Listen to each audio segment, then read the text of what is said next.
wasaaradda dhalinyarada iyo ciyaaraha ee gobolka Togdheer ayaa albaabada u furtay kulan kubadda cagta ah oo ay ku loolamayaan 32 kooxood oo kamid ah kooxaha heerka labaad ee gobolka Togdheer kaas oo ay qabanqaabadiisa hagistiisaba leedahay wasaaradda ciyaaraha ee gobolka Togdheer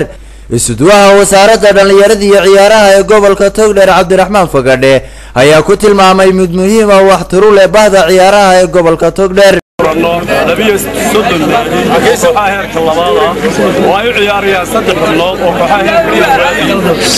حاهر رجعنا إن شاء الله إنه كرتن كاسي سيدا فرحة عليها اللي يرضى يوسف بندقتي سيد فرحتنا إن شاء الله ونقول ضمان دونه maayirka degmada Burco Maxamed Muraad ayaa wax lagu farxo ku tilmaamay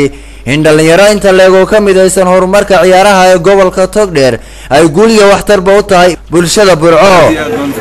inta noo dhalinyaro ah oo aan maanta waxaan oran karaa isku guriga oo maanta dhex taaganahay Ilaahay subhanahu wa ta'ala waa wax lagu mahadiyaa oo isku ujeeda oo isku hadaf